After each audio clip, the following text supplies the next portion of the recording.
Hello friends, this is a video that's going to do an introduction into the religion we commonly refer to as Hinduism. And I want to make it very clear, and I'm probably going to say this like way too much, but we're doing a very simplified study of this religious system just due to time. And I want to make sure that we recognize that Hinduism is a huge subset of, or includes a huge subset of sects and interpretations of these core aspects of Hindu faith. Even the term Hindu is a bit of an invention of the modern era. So, and I have just like a little bit of a history here. But the word Hindu really started with the term Sindhu, which referred to the Sind region, which today runs along the Indus River. So it was a geographical term that was generally used by outside groups to talk about people who lived beyond the Indus River. So the Greeks, Persian, and Arabs used different derivatives of the term Sindhu or Hindu to refer to the people who lived in what we call India today.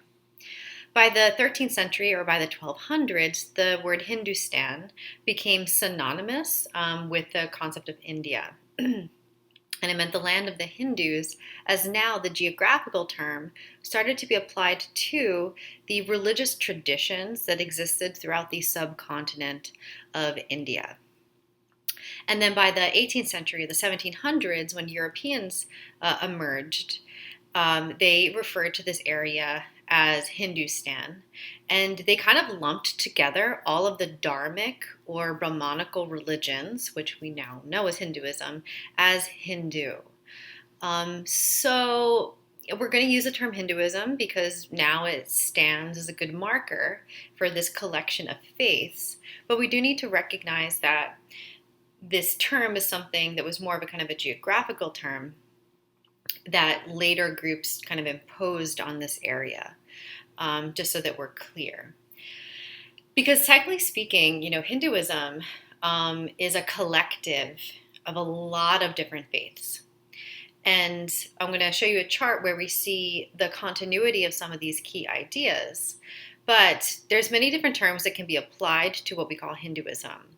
So right here, we can call that, because you can see the dharmic religions is one way to refer to this collective, also calling them the Brahmanical faiths or Brahmanical religions. And this is a snapshot right here of all the different sects that are a part of these Brahmanical faiths or Hinduism. So I'm not going to go through all of them, but we will explore the idea of Vaishnavism and Shaivism and Shaktiism. There's also the Ganapatiya sect. There are technically quote-unquote atheist sects, meaning that there is a great de-emphasis on worshiping deities, and instead it's more of a kind of philosophically based faith system. And again, this is just a snapshot, right? So just want to make it clear how vast the Brahmanical or dharmic world and religious system is before we go forward. And this is the symbol for Om, which is a continuity amongst all of these faiths. And I'll chat a little bit this now. So we have already studied some of the foundations of Proto-Hinduism and Hindu philosophy and religion.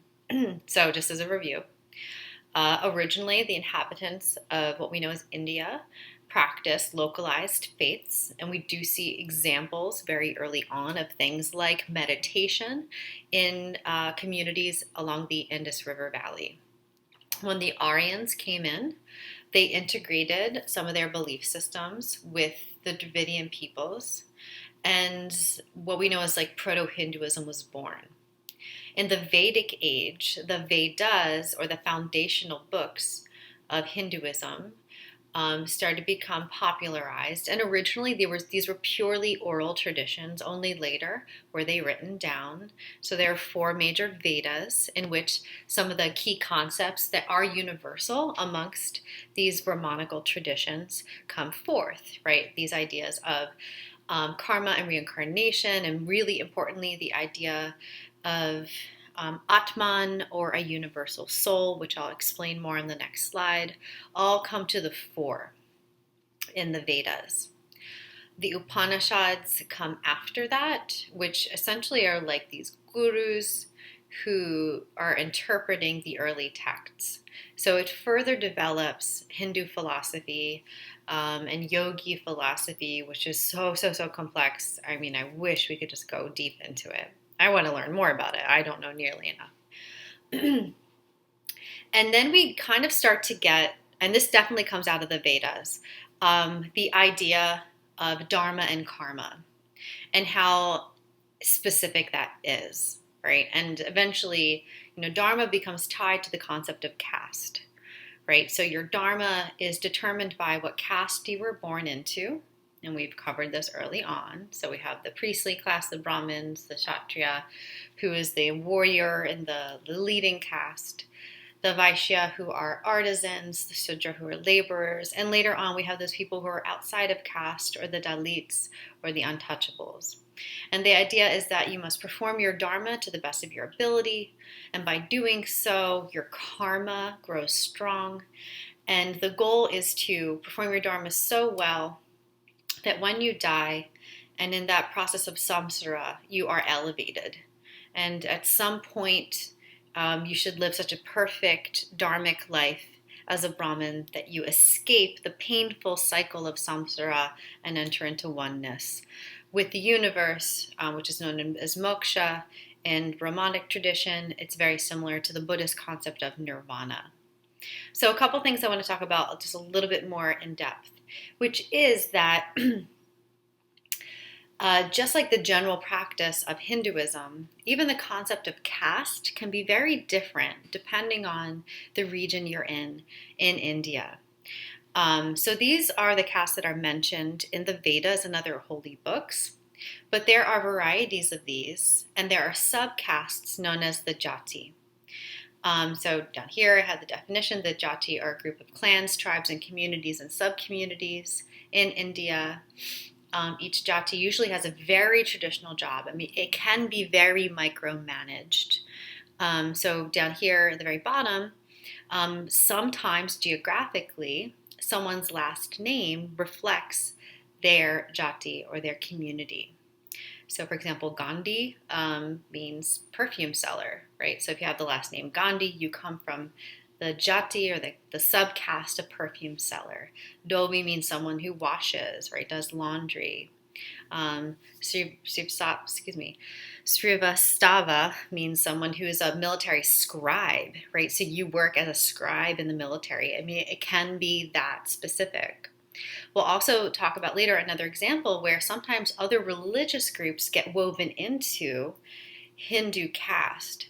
In Kerala in India, in the south, there is an ancient order of Christians there, and they're woven into the caste system. So there's great variety, and I just really want to drive that home. We don't have time to get into those variations, but I don't want to simplify the super complex system.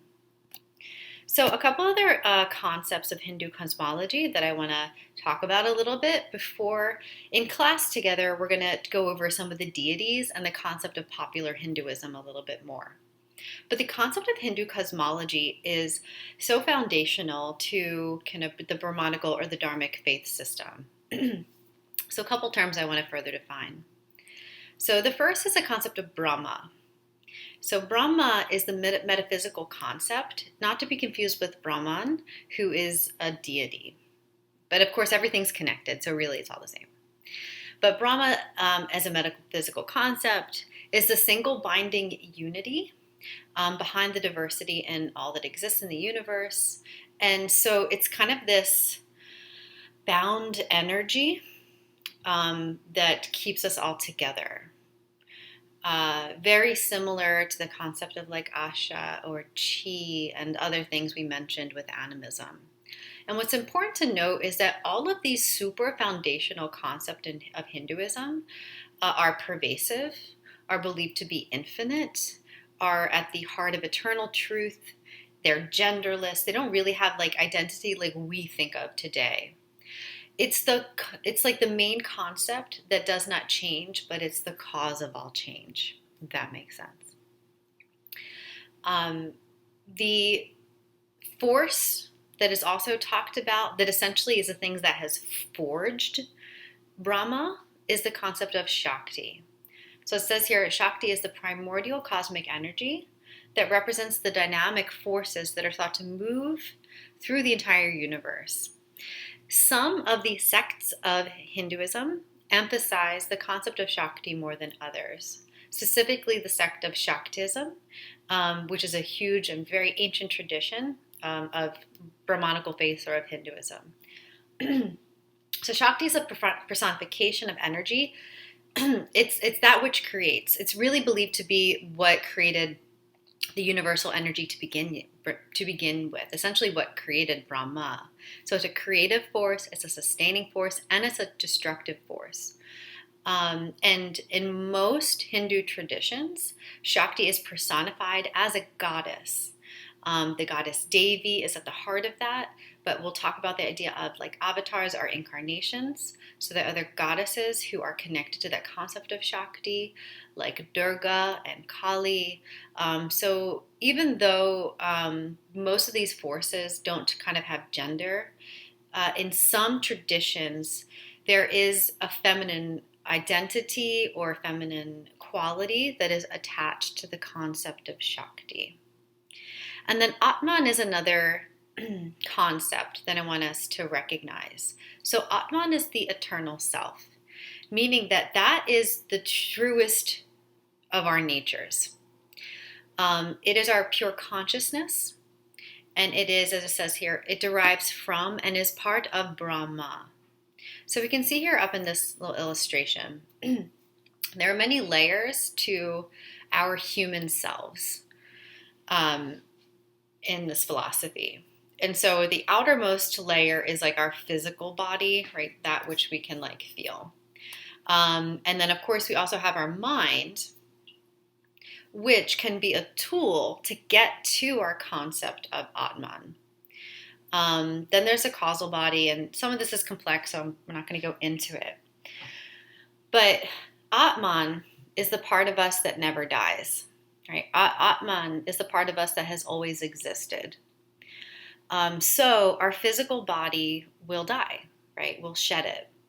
Our mind can help us get to Atman, but even then, our thoughts can be distractions. We can fall prey to what's called Maya or illusion if we let our wandering thoughts overtake us.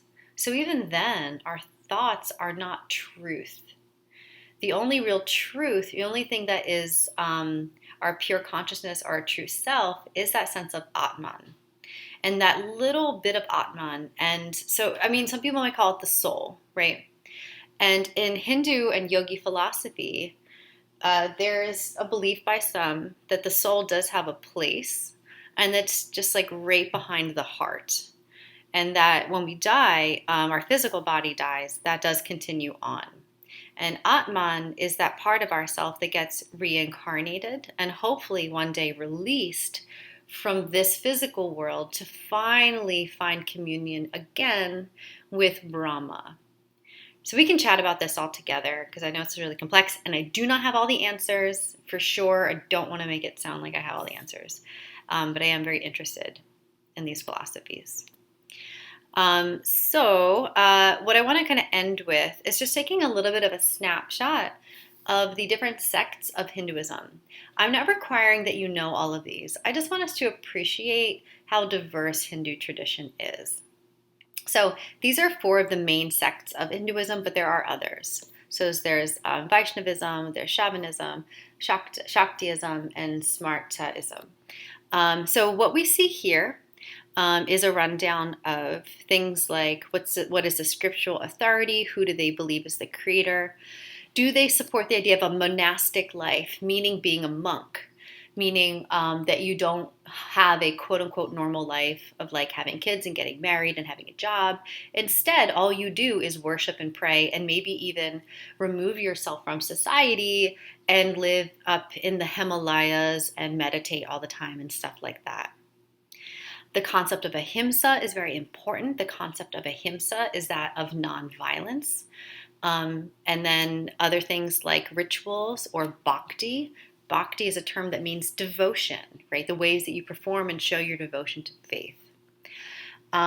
Whether or not they believe in avatars, which I'm going to talk more about when we go over some deities, but essentially it means gods becoming more present in human life. Whether they believe in salvation, supreme deities, etc. So I'm mostly going to focus up on here, but what we can see is that there are a lot of commonalities that come from the earliest Vedas, but there are variations in these sects. So we can see that the scriptural authority for all these faiths are the Vedas and the Upanishads. However, who they see as the true creator of the whole universe depends. So in Vaishnavism, they worship Vishnu as the creator, and they may honor some other deities, but there's a particular emphasis on Vishnu. In the Shaiva tradition, it's Shiva, and under the Shakta tradition, it's Devi, because they really emphasize that feminine force of Shaktism, or Shakti. In the Smarta tradition, it's more of Brahman as the creator. And again, we'll talk more about these deities and what that means. In terms of monasticism, or whether or not they think it's a good idea for people to retreat from daily life and become like a monk, Vaishnavism accepts it and says it's a good thing if you want to do it. In the Shaiva tradition, it's very recommended. Those who take on a monastic life are revered. Similar in the Shakta tradition, it's just accepted, but the Smarta tradition is recommended. So we have variation there. In terms of ahimsa and specifically vegetarianism, what we see is that in the Vaishnava tradition, as well as generally in the Smarta tradition, it's recommended and affirmed. So what that means is that when we have the concept of so many people are Hindu are vegetarian, not all of them are, right? There are some traditions that say you don't have to be vegetarian. But the Vaishnava tradition does have a super heavy emphasis on it, whereas the other traditions is kind of optional. In terms of rituals that show devotion, the Vaishnava tradition has a lot of those traditions. I mean, really all of Hinduism does. It's just really about levels of intensity. In terms of the avatar, or whether or not the gods come to earth in a particular form, it's heavily emphasized in Vaishnavism, really significant in Shaktism, less so in the other faith traditions. So that's all I'll say about that right there, just to give you kind of a sense, because again, I hate the idea of minimizing a complex faith or history, so wanted to let you know. All right, and together in class, we're going to talk about some of the deities and popular Hinduism.